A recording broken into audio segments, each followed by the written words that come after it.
আমি কয়েকটা কথা বলছি, একটু মন দিয়ে শোনেন।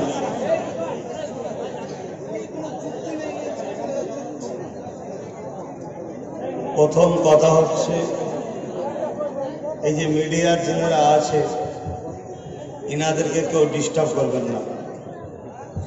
এই বাঁশের ঘেরার বাইরে যদি কেউ থাকেন বাইরে চলে যান। মিডিয়াদের জন্য এটা করা হয়েছে, ইনাদেরকে বসতে দেবেন। দ্বিতীয় নম্বর কথা, যিনারাই জলসাটা করছে তিনাদেরকে ঠিকভাবে পরিচালনা করার কাজ নেই, অতএব তিনাদের কাজে আপনারা ডিস্টার্ব করবেন না। 3 নম্বর কথা, আমার প্রশাসন ভাইরা তিনাদের ডিউটি করছেন, তিনাদেরকে তিনাদের ডিউটি করতে দেবেন। তিনাদের কাজে তিনাদের ডিউটিতে কেউ মাথা গলাবেন না। 4র্থ নম্বর কথা, আপনারা গণতান্ত্রিক দেশে ভারতের নাগরিক, ধর্মনিরপেক্ষ ভারতে ধর্মীয় কাজ, সমাজ সেবার কাজ সবকিছু আপনারা করছেন, করবেন। এতে কে কি বলছে দেখার দরকার নেই। শেষ কথা হলো, আমাকে যখন এত ভালোবেসেছেন, আমি তো 10টায় ঢুকে যেতাম। আমি তো অবাক হয়ে যাচ্ছি, ঘটকপুকুর মোড় থেকে হেঁটে হেঁটে আমার সাথে এসছে সবাই। এবারে বলুন, আমি যদি জোরে গাড়ি চালাই, ছেলেগুলো ছুটছে, হাঁপিয়ে যাবে। তা আমি এমন ভাবে আস্তে আস্তে আসছি যাতে করে ওরা হেঁটে হেঁটে আমার সাথে আসতে পারে। এবার আমি এত করে বলছি তোমরা দাঁড়িয়ে যাও, পরে আসবে। যখনই গাড়ি বাড়াচ্ছি দেখছি ওরাও ছুটছে, তাহলে হাঁপিয়ে যাবে ভাইগুলো। আর একটা জিনিস মনে রাখবেন, ওদের সাথে অনেক ছোট ছোট বাচ্চা ছেলেও দেখছি ছিল। আমি অবাক হয়ে যাচ্ছি। এটা একমাত্র দয়ার আল্লাহর সাহায্য ছাড়া অন্য কিছু নয়, ঠিক না বেটি? মনে রাখবেন, যিনাদের বয়স 50 বছর ওপরে, উনাদের মধ্যে থেকে 70% মুরব্বী বাপ মা আমার দিকে এখন আছে, বলুন আলহামদুলিল্লাহ। আর যিনাদের 50 থেকে এই 30 বছর বয়স হবে, এই বয়সটা যিনারা আছে, এনাদের মধ্যে থেকে 55% মানুষ কিন্তু এখন আলহামদুলিল্লাহ আমার দিকে আছে। এবারে চলে আসেন 30-এর পর থেকে 20 বছর বা 18 বছর, এটা 100-র মধ্যে 100টাই আমার সাথে আছে, বলুন আলহামদুলিল্লাহ। এবারে চলে আসুন, একেবারে ছোটদের কথা বলছি। একেবারে ছোট ছোট বাচ্চা যারা, তারাও 100-র মধ্যে যদি বেশি দেওয়া সম্ভব হতো, সম্ভব তো নয়, তারা আলহামদুলিল্লাহ সব বাপ নেতা তো কি হয়েছে, ছেলে ভাইজান ভক্ত হয়ে গেছে। কথা বুঝে আসছে? ইনশাআল্লাহ একটা প্রজন্ম নতুন তৈরি হচ্ছে। আগামী 5-10 বছরের মধ্যে এই প্রজন্ম টোটাল ভারতকে রাস্তা দেখাবে ইনশাআল্লাহ। সেই প্রজেক্ট আমি তৈরি করছি। তো বাধা আসবে, এই মাহফিল হওয়াতেও অনেক বাধা এসেছে। যারা বাধা দিচ্ছে তাদের প্রতিরোধ করার ক্ষমতা কিন্তু আমাদের আছে। আমরা করি না শুধুমাত্র কয়েকটা কারণে। নাম্বার 1, দেশকে ভালোবাসি। দেশ বলেছে আইনকে হাতে নিও না। দেশের সম্মানে, দেশের ভালোবাসায় আইনকে হাতে তুলি না। নাম্বার 2, আমরা পারি তাদের প্রতিরোধ করতে। যখনই আমরা প্রতিরোধ করব, তারা দেখা যাবে প্রশাসন ভাইদের ঘরে তাদের আর আমাদের বীজখানে দাঁড় করিয়ে দিচ্ছে। কাপুরুষ তো, দম তো নাই, লাস্টে প্রশাসন ভাই বোনকে সামনে দাঁড় করিয়ে দিচ্ছে। এবারে প্রশাসন ভাইয়েরা নিরুপায়, তিনারা না আসলে তিনাদের চাকরির টান হয়ে যাবে, হুমকি দেবে, তোকে জঙ্গল মহলে পাঠাবো, হিতা পাঠাবো, হুতা পাঠাবো। তাই প্রশাসন ভাইয়েরা নিরুপায় হয়ে তিনারাও আগিয়ে আসে। আর যখনই আগিয়ে আসে, আমি দেখছি প্রতিরোধ করতে গেলে ভুল বুঝাবুঝিতে আমাদের লড়াইটা আমার দেশের সঙ্গে অর্থাৎ প্রশাসনের সঙ্গে না হয়ে যায়, কারণ প্রশাসন দেশের একটা সম্পদ। তাই আমরা এখনো কন্ট্রোল হয়ে আছি। এ কথা প্রথম বলছি কেন শোনেন, কিছু মানুষের বক্তব্য যে ভাইজান আপনার কথা আগামী দিন শুনবো না একটা বিষয়ের উপরে। কি বিষয়? না আমরা জব্দ করবে ঘরে। তার মানে বুঝতে পারছেন তো? আমি তোমাদেরকে বুঝাই, আব্বাস সিদ্দিকের গায়ে রক্ত গোস্ত আছে, আমারও রাগ হয়, কিন্তু আমি কন্ট্রোল করি। কেন কন্ট্রোল করি সেটা একটু বুঝাচ্ছি। তাহলে প্রশাসন আমাদের বন্ধু, আমাদের আপন, কিন্তু এই জালিমরা প্রশাসনকে চাপ দিয়ে আমাদের সামনে এনে দেয়, যেটা একটা বিশৃঙ্খলা হতে পারে। তাই আমি সবর করে আছি। আর একটা কারণ হলো শোনেন, কিছু আমার নিরীহ ভাইকে বোকা বানিয়ে, ভালো করে শুনবেন, কিছু আমার নিরীহ ভাইকে বোকা বানিয়ে তারা কিছু টাকা দিয়ে আমাদের সঙ্গে লাগাতে চাইছে। আমরা চাই, এই রাস্তার মাইক গুলো সব আওয়াজ নেই, যে চেক করে আসো।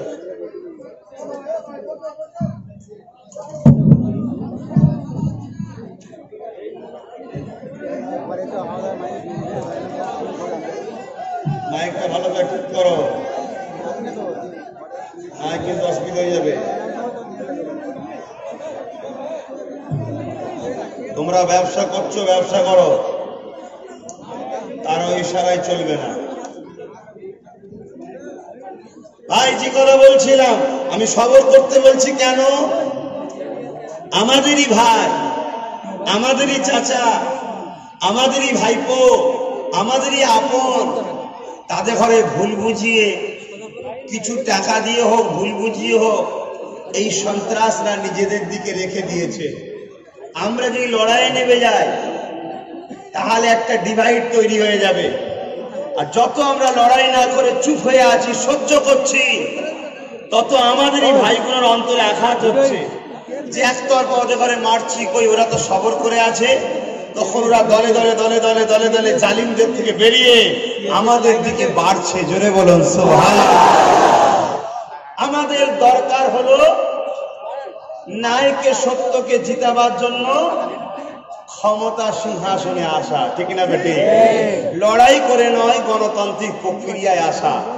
আর মানুষ যখন বেড়ে যাবে তখন বোম বন্দুক আর কাজ হয়নি। কত মারবি, কত মারবি, মেরে মেরে মেরে মেরে হাঁপিয়ে যাবি। আর আমার আল্লাহ পাক ঠিক সময় হলে তোর ল্যাটাই থেকে দড়িটা কেটে দেবে। ঘুরি উঠছিস তো দেখবি যে ঠিক না বেঠে? আজকে আমি কেন সবর করতে বলেছি বুঝতে পেরেছ? আমি কিছু জানিনি আজকের এই জলসা নিয়ে। সকালে উঠে মোবাইল ঘাঁটছি, কথা বুঝে আসছে। কালকে মিন্টু ফোন করেছিল একটু আমার, অতটা কি সময় বলেনি, নেট খুলে দেখছি নাকি এখানে জলসা হওয়া নিয়ে একটা সমস্যা, কথা বুঝে আসছে।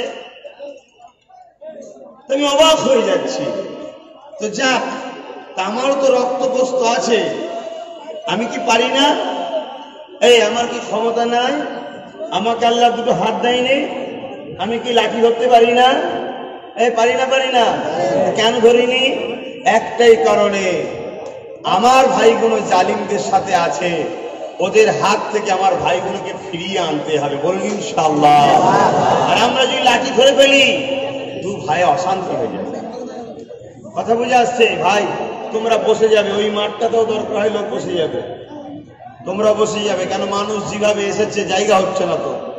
এই চটটা পিচ্ছে দাও, ওখানে বসতে দাও। তাহলে আমি অজ করি নাকি? নবী দিবসের আগমনের মাস তো, একটু নবীর কথা বলবো। কিন্তু যে ইতিহাসটা শোনাবো, ইতিহাসটা শুনবেন আর বর্তমানের সঙ্গে মিলাবেন। দেখবেন আজও সমাজে বহুত আবু জেহেল, উতবা, সাইবা, আবুল আহাব সব বেরিয়েছে, ঠিক মিলে যাবে। কথা বুঝে আসছে? আর আমরা যারা নবীর পক্ষে, শান্তির পক্ষে, মানবতার পক্ষে, সত্যের পক্ষে, ইনসাফের পক্ষে, ইনসানিয়াতের পক্ষে, মানবতার পক্ষে, মানব প্রেমের পক্ষে, আমরা কখনো আবু জেহেলের সাথে আগেও ছিলাম না, আজকেও থাকবো না, আর আমাদের বাচ্চাদের করে কিয়ামত পর্যন্ত শিখিয়ে দেব কখনো দেশদ্রোহী, সন্ত্রাস, গাদ্দার, মানবতা বিরোধীদের সঙ্গে থাকবে না। ঠিক না বেঠিক? এ শিক্ষা দেবো তো নাকি? আর একটা কথা বলে দিই, আমি আমার আব্বাকে, আমি আমার আম্মাকে, আমি আমার বোনেদেরকে, আমি আমার ভাইদেরকে, আমি আমার বাচ্চাদেরকে শিক্ষা দিতে পারি না। অতএব যারা আমাদের আব্বা, যারা আমার আম্মা জানেরা, যারা আমার বোনেরা, যারা আমার ভাইয়েরা আছেন, আপনাদের জন্য আমি ওয়াজ করছি, মন দিয়ে শুনবেন। যারা আমার নয় তার বিষয়ে আমার মাথা ঘামাবার দরকারও নাই। ঠিক না বেটি? হ্যাঁ। কিন্তু আমার মাকে আমি বাঁচাবো, আর তুমি বলবে মা বলতে পারবে না, সেদিন চলে গেছে। বাঁধ একেবারে ভাঙ্গো। কথা বুঝছেন? পাকামো করিসনি, শুধরে যা। আমাদের এই যে শফিকুল আছে, আব্দুল খান ভাই আছে, মালিক ভাই আছে, মিন্টু আছে, এদেরকে শুধু আমি ফোন করি, শুধু ছেলেদেরকে বল বাবা ঠান্ডা হতে। কেন? 80% চলে এসছে, আর 10% দরকার আছে। ওই 10% আমাদের, বাকি যে 10% ওটা আমরা লোবো না, এলেও লোবো না। শুনছেন না শোনেননি? কেন? ওই এলে আবার এই 90%কে পচাবে। কেন? 10% পচা আলু বস্তায় ঢুকালে পুরো আলু পচিয়ে ফেলবে। আর 10% আমাদেরই ভাই, তারা এখনো ভুল বুঝে ওই দিকে আছে। আল্লাহ এই ভাইগুলোকে আমাদের কাছে এনে দিক, বলুন আল্লাহুম্মা আমিন। আল্লাহ ওদেরকে হেদায়েত করুন, আল্লাহুম্মা আমিন। তবে গোপন সূত্রে খবর পাওয়া যাচ্ছে শুরু হয়েছে, চলে আসবে খুব শিগগিরই ইনশাআল্লাহ। তো যাক, আমি একটা আলোচনা করব, মন দিয়ে শুনবেন, আর আলোচনাটাকে বর্তমান সময়ের সঙ্গে মিলাবেন। কেন? ইতিহাস জানতে হয়। যে জাতি ইতিহাস ভুলে যায়, সে জাতি কখনো আগে যেতে পারে না। শুনছেন? আর আমার আল্লাহ তিনি কোরআনে জানিয়েছেন, আমি কখনো কোনো জাতির উন্নতি করব না যতক্ষণ পর্যন্ত না ওই জাতি নিজে উন্নতি হতে চাইবে। আপনারা কি উন্নতি হতে চান? ছেলেরা শিক্ষিত হোক, ডাক্তার হোক, উকিল হোক, জজ হোক, চাকরিজীবী হোক, আপনারা চান?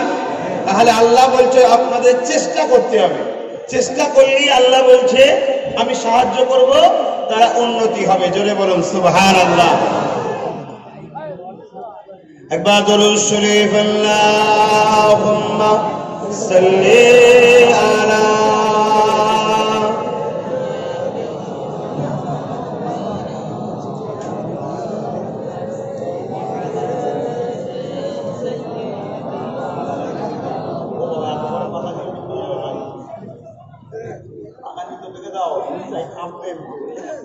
আগে ঠিক করে রাখি।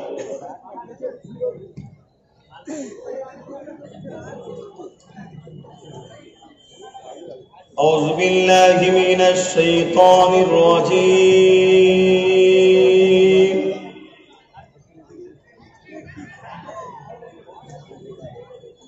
بسم الله الرحمن الرحيم.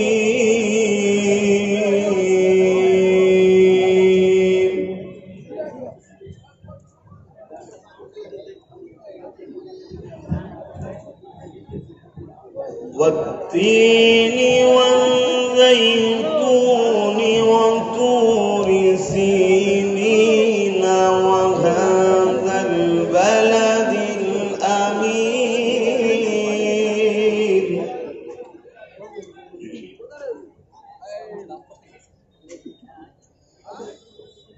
لقد خلقنا الإنسان في أحسن تقويم.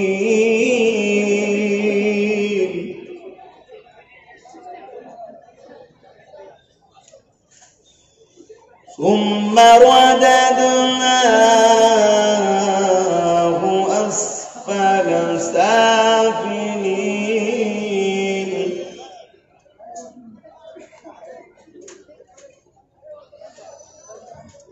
إلا الذين آمنوا وعملوا الصالحات فلهم أجر غير ممنون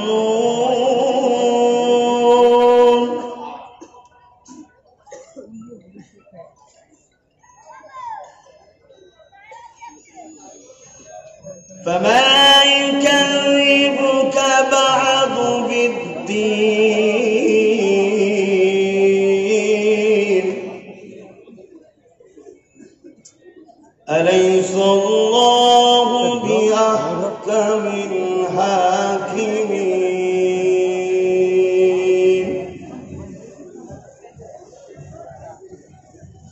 صدق الله العظيم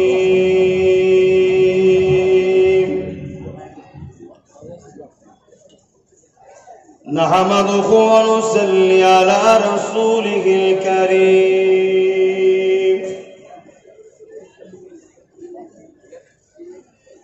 أما بعد فيا أيها الحاضرون رحمكم الله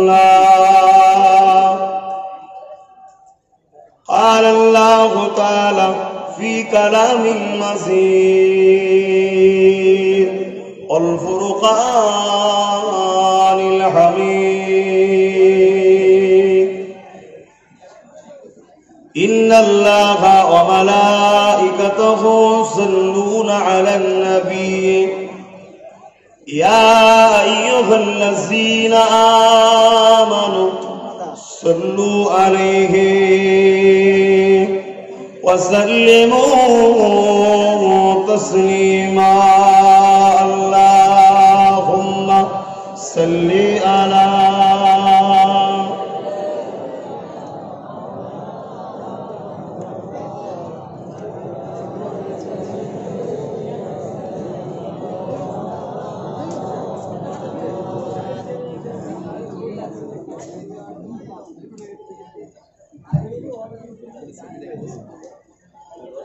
মুখে লাগাচ্ছে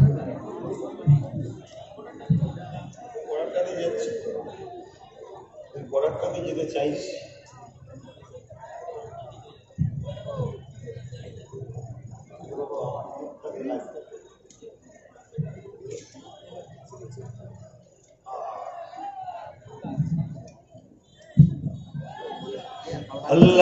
اللهم صل على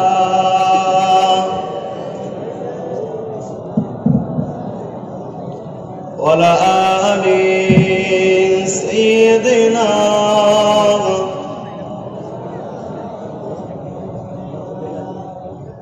मददगार जिसी का रसूले खुदा हो उसे और हिम्मत का परवाह किया है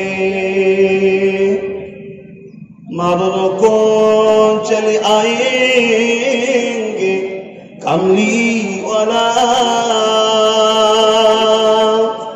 डूबते डूबते ही संभल जाएगा अल्लाहुम्मा सल्ली अला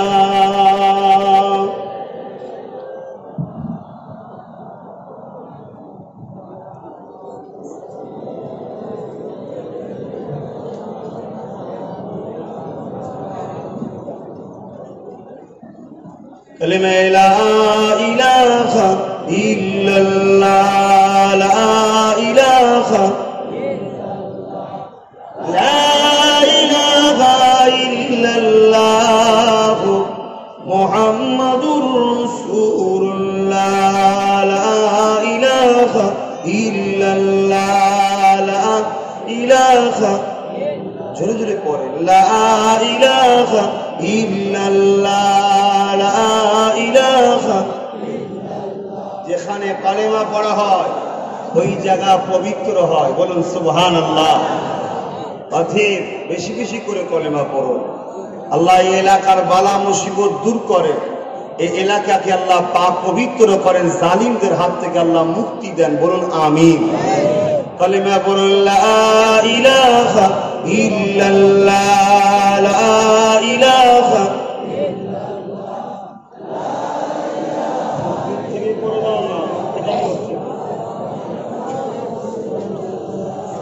হাসবি রাব্বি জাল্লাল্লাহ মা ফি কলবি খায়রুল্লাহ হাসবি রাব্বি জাল্লাল্লাহ মা ফি কলবি খায়রুল্লাহ নূর মুহাম্মদ সাল্লাল্লাহ হক লা ইলাহা ইল্লাল্লাহ লা ইলাহা জোরে লা ইলাহা ইল্লাল্লাহ লা ইলাহা যাও লা ইলাহা ইল্লাল্লাহ লা ইলাহা লা ইলাহা ইল্লাল্লাহ মুহাম্মাদুর রাসূলুল্লাহ আল্লাহুম্মা সাল্লি আলা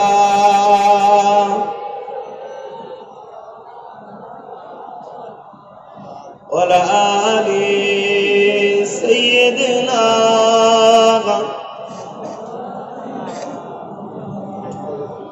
وقال الله تعالى في كلام المجيد والفرقان الحميد قد زاغوا من الله نور وكتاب مبين وقال النبي صلى الله عليه وسلم لا يؤمن أحدكم حتى أكون أحب إليه من ولده وولده والناس أجمعين আমার আব্বা আমার আম্মা আমার বোনেরা আমার ভাইরা ওলামা হযরতগণ হাফিজে কোরআনগণ ইমাম সাহেবগণ আমি তো শুনলাম ইমামদের নাকি ভূতি দিয়েছে এটা কি সত্য কথা শুনেছি ভাই ডেকে নাকি ইনভাইট করেছে করে ভূতি দিয়েছে চিন্তা করুন আল্লাহ আমার ভাইদেরকে ঈমান বাঁচান বলুন আমিন যার ঈমান নেই তার কিছুই নেই যার ঈমান নেই তার কিছুই নেই যার ঈমান আছে সে রাস্তায় বসে ভিক্ষা করলো আমেরিকার ডোনাল্ড ট্রাম্পের থেকেও ইজ্জত আছে জোরে বলুন সুবহানাল্লাহ আরে যে তার প্রভুকে চিনতে পারলো না যে তার জন্য কি জন্য সৃষ্টি করা হয়েছে সেটাই বুঝতে পারলো না যে তার শত শেষ মেসেঞ্জারে অনুসরণ করতে পারলো না তার জিন্দেগি দুনিয়া আখিরাতে বরবাদ হয়ে গেল টাকা থাকলেই শান্তি হয়নি বাপ গাড়ি থাকলেই শান্তি হয় না পিছনে লোক খুললেই শান্তি হয় না আজ যে ঘটকপুকুর থেকে এই গ্রাম কতটা ভাই কতটা হবে কত কিলোমিটার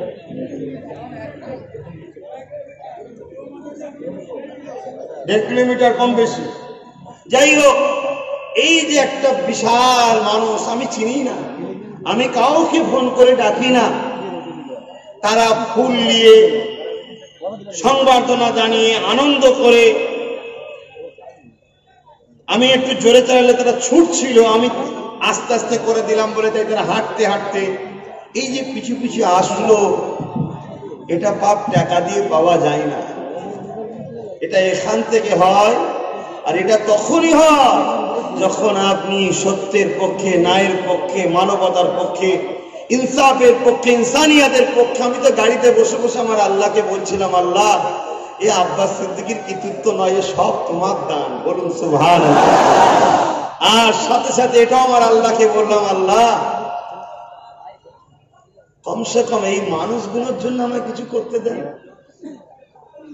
এদের জন্য আমাকে কিছু করতে দেন আমাকে ক্ষমতা দেন যাতে আমি এদের জন্য কিছু করতে পারি আল্লাহ যেন কবুল করে বলুন আমিন কেন ক্ষমতা কার হাতে চিৎকার দিয়ে বলুন কার হাতে আমরা জালিমদের মতো নয় আমরা মুনাফিকদের মতো নয় আমরা অন্য কারো মতো নয় আমরা আমার রাসূল হযরত মুহাম্মদ সাল্লাল্লাহু আলাইহি ওয়াসাল্লামের অনুসরণ করে চলি একমাত্র পৃথিবীর বুকে সম্প্রীতির প্রতিষ্ঠা যদি কেউ নজির করেছে সেটা অন্য কেউ নয়, আব্দুল্লাহ আমিনা আব্দুল্লাহ মোহাম্মদ রসুলের মতো পৃথিবীর বুকে এত সুন্দর সম্প্রীতির ব্যবহার আর দ্বিতীয় কেউ দেখাতে পারে না। জোরে বলুন সুবহানাল্লাহ। অতএব নবীর গোলামদের ঘরে সম্প্রীতি শিখাতে হবে না। সম্প্রীতি করার জন্য মাথায় টুপি দিয়ে মুখে দাঁড়িয়ে রেখে ইফতারে যেমন আসার প্রয়োজন হয় না, সম্প্রীতি করার জন্য মাতমামন করে মন্দিরে যাওয়ারও প্রয়োজন হয় না। সম্প্রীতি করতে গেলে ইনসানিয়াত থাকতে হয়, মানবতা থাকতে হয়। আজ আমি কাউকে মুখে দরদ দেখিয়ে দিলাম আর সে যখন কষ্ট পায় তার পাশে দাঁড়াই না, একে সম্প্রীতি বলে না। ঠিক না বেঠি? অতএব হযরত প্রফেট মুহাম্মদ সাল্লাল্লাহু আলাইহি ওয়াসাল্লামকে ছেড়ে দিয়েছি বলেই তো আজ আমরা বিপদে। ঠিক না বেঠি? যেদিন বিশ্বর বুকে সব থেকে পিছিয়ে পড়েছিল, সব থেকে জঘন্য জায়গা ছিল, সব থেকে খারাপ জায়গা ছিল, সব থেকে ভয়ানক জায়গা ছিল, সব থেকে শিক্ষাতে পিছিয়ে ছিল, সর্বদিক দিয়ে পিছিয়ে ছিল, যে জায়গাটার নাম হলো ইয়াসরিফ, যাকে বলা হয় মদিনাতুল মুনাওয়ারা, মদিনা। কথা বুঝে আসছে? এত পিছিয়ে ছিল সেই মদিনার মানুষ আজ তাম পৃথিবীর বুকে শ্রেষ্ঠ হলো শুধুমাত্র মুহাম্মদ রসুলকে ধরল বলে। জোরে বলুন সুবহানাল্লাহ। আপনারা কি মাথা তুলে বাঁচতে চান, ইজ্জতের সাথে বাঁচতে চান? তাহলে হাত তুললে হয় না, আমার রসুলকে ধরতে হবে। আপনি যাই করবেন রসুলকে নিয়ে করবেন। শুনছেন না শোনেননি? আরে আমাদেরকে বোকা বানিয়েছে।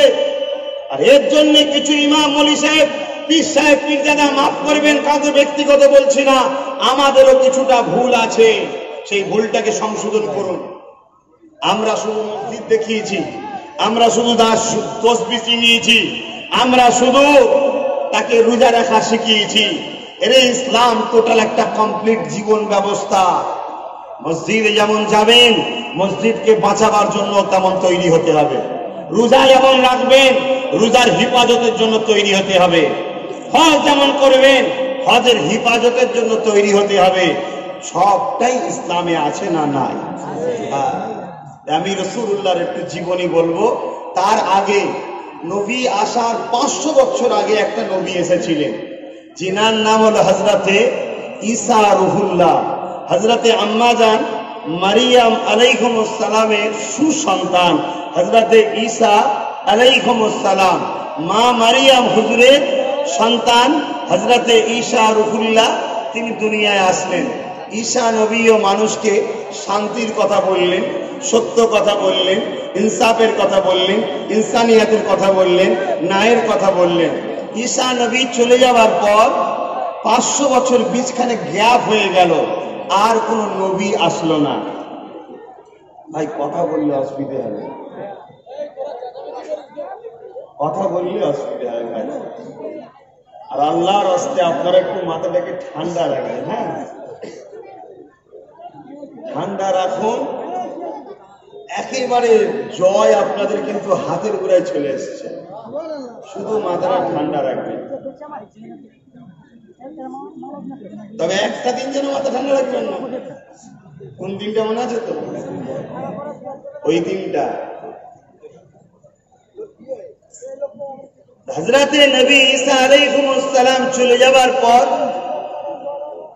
500 বছর কোন স্রষ্টার পক্ষ থেকে, মহান রব্বুল আলামিনের পক্ষ থেকে কোন নবী, রাসূল, পয়গম্বর, পথ প্রদর্শক, আওতার, মেসেঞ্জার আসেনি। এই না আসার জন্য সত্য কথা, ন্যায় কথা, মানবতার কথা, ইনসাফের কথা, ইনসানিয়াতের কথা পৃথিবীর বুকে প্রচার আর হয়নি। এই প্রচার না হওয়ার জন্য সমাজ কতটা নোংরা হয়েছিল শোনেন। ছেলে মায়ের সঙ্গে নোংরা কাজ করত, নাউজুবিল্লাহ বলুন। বাপ বেটির সঙ্গে, ভাই বোনের সঙ্গে, এবং জ্যান্ত জ্যান্ত নারীদেরকে দাফন করে দিত। এত নোংরা হয়েছিল। তৎকালীন সময় নেতারা প্রজাদের ঘরে জনগণকে নিজেদের ভোগের পাত্র মনে করত, যাকে খুশি ইউজ করত, হত্যা করত। গরিবদের বাঁচার স্বাধীনতা ছিল না। তারা মনে করত গরিব এরা তো জন্ম নিয়েছে শুধুমাত্র নেতাদের গোলামি করবে, এরা আবার মানুষ নাকি, এরা আমাদের পায়ের জুতো হয়ে থাকবে। এই ছিল তৎকালীন সময়ের ইতিহাস। এমন একটা অন্ধকার হয়ে গেল। এই অশান্তির দাবানল থেকে মানুষ জাতিকে কল্যাণ দিবার জন্য, মুক্তির রাস্তা দেখাবার জন্য মহান রব্বুল আলামিন লিল্লাহি মা ফিস সামাওয়াতি ওয়া মা ফিল আরদ, জমিন আসমানের একমাত্র স্রষ্টা আল্লাহ পাক বড় দয়া করেছে মানুষ্য জাতির উপরে। শতশেষ সর্বকালের সর্বশ্রেষ্ঠ মেসেঞ্জার, নবীদের নবী, নেতাদের নেতা, শাহিনশাহদের শাহিনশাহ, বাদশাহদের বাদশাহ আমিন আল্লাহ আব্দুল্লাহ আব্দুলালকে 570 খ্রিস্টাব্দে 12 রবিউল আউয়ালে সোমবার শুভে সাদেকের সময় রহমত করে দয়া করে তাম মনুষ্য জাতির পথ প্রদর্শক করে পাঠালেন। বলুন সুবহানাল্লাহ। আমার নবী যতটা মুসলমানদের, আমার নবী ততটা হিন্দুদের, আমার নবী যতটা হিন্দুদের, আমার নবী ততটা খ্রিস্টানদের, আমার নবী যতটা খ্রিস্টানদের, আমার নবী ততটা ইহুদিদের, আমার নবী যতটা ইহুদিদের, আমার নবী ততটা আদিবাসী দরিদ্রদের। আমার নবী সবার নবী। শিক্ষক বলে আমরা মানি, তারা মানে না। তারা কেন মানে না জবাব দেবে আল্লাহর কাছে। কিন্তু আমরা যখন সবাই এক নবীর উম্মত, আমাদের মিলেমিশে থাকা দরকার আছে না নাই? এই শিক্ষা ইসলাম দিয়েছে। আল্লাহ নবী দুনিয়া জমিনে আসলেন। আল্লাহ কোরআনে জানাচ্ছে কদ জাআকুম মিনাল্লাহি নূরুন ওয়া কিতাবুম মুবিন। আমি দুটো জিনিস পাঠিয়েছি, একটা হলো নূর আর একটা হলো কিতাব, অর্থাৎ কোরআন শরীফ। আর নূর প্রত্যেকটা তাফসীরের কিতাবে লিখেছে হুয়া নবী মুহাম্মদ সাল্লাল্লাহু আলাইহি ওয়াসাল্লাম, অর্থাৎ মুহাম্মদ সাল্লাল্লাহু আলাইহি ওয়াসাল্লাম। জোরে বলুন সুবহানাল্লাহ। আল্লাহ নবী দুনিয়ায় আসলেন, আস্তে আস্তে বড় হচ্ছেন। ছোটবেলার দিয়ে একটা কথা বলবো, কি গো যুবকরা শুনবে তো? আমার নেতার কথা শুনবে না শুনবে না? হ্যাঁ, আজকে চোরেদের তারিফ হচ্ছে, চোরেদের তারিফ হয় না? আমার নেতার কথা শুনবে না? হ্যাঁ, আহারে শোনো যুবকেরা, আমার নেতা কত সুন্দর। যদি ভালো লাগে নেতাকে মেনে নাও, দুনিয়া পাবে আখিরাতে পাবে। আর না ভালো লাগে চোর ছেঁচড়া যাকে খুশি ধরে থাকো, দুনিয়াও যাবে আখিরাতে যাবে। জোর জবরদস্তি ইসলামে চলে না। আমি জোর করব না, বুঝাবো। একবার নয় 100 বার বুঝাবো, একবার নয় 1 লাখ বার দোয়া চাইবো আল্লাহ ওদেরকে হিদায়াত করো। কিন্তু যদি কপালে না থাকে আমার কিছু করার না। আল্লাহ নবী শিশুবেলা দুটো কথা বলি শোনেন, কারণ আল্লাহ বা কোরআন পাকের মধ্যে দোয়া চাওয়া শিখিয়েছে। রব্বানা আতিনা ফিদ দুনিয়া হাসানাতাও ওয়া ফিল আখিরাতি হাসানাতাও ওয়া কিনা আযাবান নার। এ দুনিয়ার মানুষেরা, তোরা আমি আল্লাহ বাগায়ে দোয়া চাওয়া, দুনিয়ার ভালোর জন্য, আখিরাতের ভালোর জন্য এবং জাহান্নামের আযাব থেকে বাঁচার জন্য। তাহলে দুনিয়া আখিরাত দুটোর ভালোই চেষ্টা করতে হবে। আসল দুই শিক্ষায় আমরা দেবো, কারণ ইসলাম হলো টোটাল জীবন ব্যবস্থার নাম। এখানে নামাজের শিক্ষা দেওয়া হবে, রোজার শিক্ষা দেওয়া হবে, হজের শিক্ষা দেওয়া হবে, এই মিম্বার থেকে দান খৈরাতের শিক্ষা দেওয়া হবে, এই মিম্বার থেকে মা বাপের ভালোবাসা শিক্ষা দেওয়া হবে, এই মিম্বার থেকে নারীদের অধিকারের কথা বলা হবে, এই মিম্বার থেকে দেশপ্রেমের শিক্ষা দেওয়া হবে, এই মিম্বার থেকে ব্যবসা কারবারের শিক্ষা দেওয়া হবে, এই মিম্বার পরিবার থেকে কিভাবে আপনারা রাজনীতি করবেন ওই শিক্ষাটা ওই মেম্বার থেকে দিতে হবে। কেননা আমরা রাজনীতিও করব, ওই রাজনীতিটা দুনিয়ার কাউকে দেখে করব না। ওই রাজনীতিটা করব যে রাজনীতির মধ্যে সম্প্রীতি আছে, মানবতা রয়েছে, ইনসাফ রয়েছে, ইনসানিয়াত রয়েছে, শান্তি রয়েছে। ওই রাজনীতি করব যে রাজনীতির জন্মটা দিয়েছে মুহাম্মাদুর রাসূল।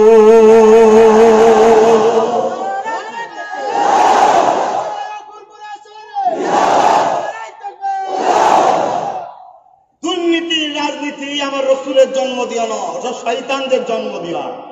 আর আমার রসুলের জন্ম দেওয়া রাজনীতির মধ্যে কোনো অশান্তি থাকবে না, মানুষের অধিকার থাকবে। গরিব তো কি হয়েছে, সেও মানুষ। বড় লোক যেখানে বসার অধিকার রাখে, গরিবও সেখানে বসার অধিকার রাখে।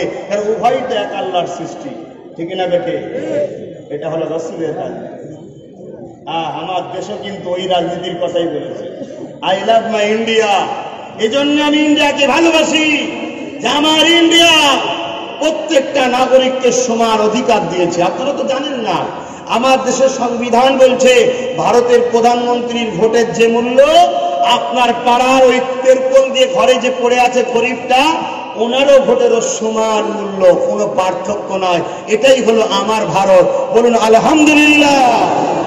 আল্লাহ শুকরিয়া আদায় করি যে আমরা মহান ভারতে বাস করি, যে ভারত পৃথিবীকে দেখিয়ে দিয়েছে যে তোরা এক জাত নিয়ে শান্তিতে থাকতে পারিস নি, আর আমার বুকে হাজার ধরনের সন্তান আছে আমার, তা আমরা মিলেমিশে থাকি। কিন্তু দুঃখের বিষয়, বর্তমানে এই ভারতবর্ষকে ভাই ভাই লাগাবার জন্য কিছু অবৈধ সন্তান ঢুকে পড়েছে ভারতে। এই কথাটা কি খারাপ লাগলো? যাত্রী আমার ভারতকে ধ্বংস করে দিচ্ছে, তাদেরকে কি আল্লাহর উনি বলবো? এই কথাটা খারাপ লাগলো নাকি? আমি একটু কড়া কড়া কথা বলি, জানেন কেন বলি? জানেন, চোখ ধরার জন্য। এই যে বলে যাব, কেউ সমালোচনা করবেন। ওই দেখেন চায়ের দোকানে দুজন করছে, দুদিন গায়ে লাগলো কেন লাগলো? তার মানে বুঝতে পারছেন না? উনি তো কারো নাম ধরে বলে যায়নি, ঠিক না বেটি? তো কারো গায়ে লাগলো না, তোদের দুজনের গায়ে লাগলো কেন? তাহলে বুঝতে পারছেন না? এই চোর গুলোকে ধরার জন্য একটু কড়া কড়া বলতে হয়। আপনারা কি বলছেন? খারাপ নিচ্ছেন নাকি? আমার বাপেরা খারাপ নিচ্ছেন? বুঝার চেষ্টা করে। আহারে, আমার কাছে দেশ আগে, আমাদের কাছে দেশ আগে। দেশকে ভালোবাসা যে কত নিয়ামত জানো না। কিন্তু দুঃখের বিষয়, দেশের কথা বলতে গেলেই বলবে হুজুর কেন নবীর মাহফিলে বসে দেশের কথা বলবে? তারা বলছে কথা, যারা মাদ্রাসার চৌকটে কোনদিন পা দেয়নি তারা কথা বলছে। দেশকে কত রসুল ভালোবেসেছে, সময় থাকলে বলছি। ছোটবেলার কথাটা একটু বলি। আমার আমিনা হুজুর বলতে লেগেছে, আমি আমিনার সঙ্গে আব্দুল্লাহ বিবাহ শাদী হয়ে গেল। প্রথম রাত বাসের রাত আমি আব্দুল্লাহ সংসার জীবন করতে লাগলাম।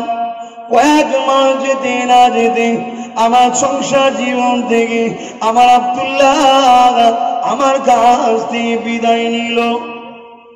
একদিন যাই, দুদিন যাই, এ বাবারা শুনে রেখে দাও, আম্মা যারা মেয়েরা বলতে লেগেছে আমি একা একা জীবন কাটাতে লেগেছি, একা একা জীবন কাটাতে লেগেছি।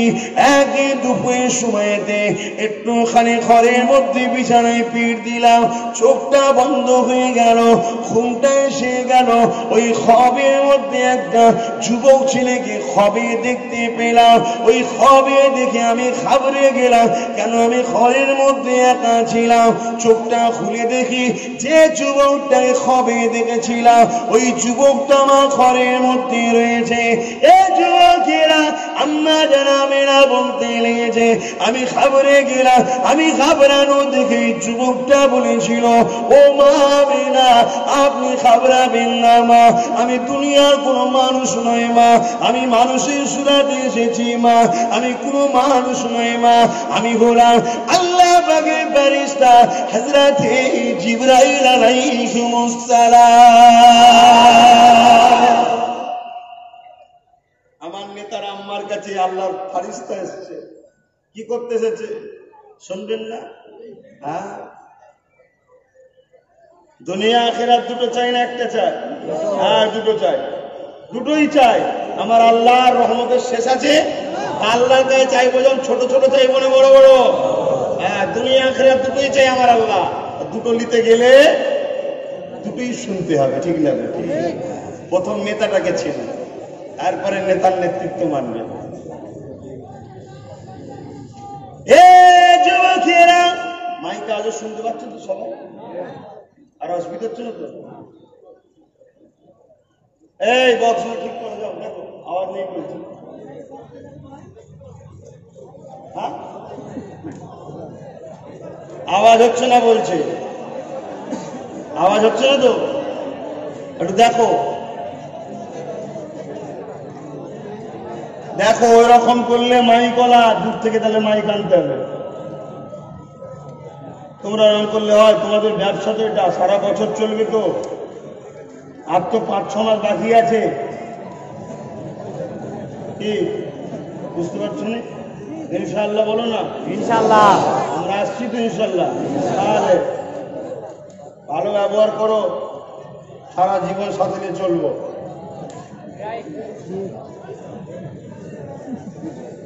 আমি কম টেনশনে থাকি না, কিন্তু আমি আল্লাহর উপরে ভরসা রাখি বলে আনন্দে ঘুরে বেড়াই। এ যুবকেরা, তরুণেরা, এ নবী পাকের প্রেমিকেরা, আম্মা জামিনাকে হযরতে জিবরাইল সাল্লাল্লাহু জানিয়ে দিয়ে, মা আমিনা রে, চিন্তা করার ব্যাপার নেই মা, ভয় কিছু করো না গো মা, আল্লাহ পাক আমাকে পাঠিয়েছে মা। এ মা আমিনা, দুটো খবর দিতে এসেছি মা। প্রথম নম্বর খবর হলো মা, তোমার গর্ভে সন্তান আছে মা। আম্মা আমিনা অবাক হয়ে গেল, কেন সন্তান থাকলে নারীরা প্রথম বোঝে, কেননা মাসে মাসে পিরিয়ডটা বন্ধ হয়ে যায়। আমি আমিনা, আমার তো পিরিয়ড বন্ধ হয়ে যায়নি।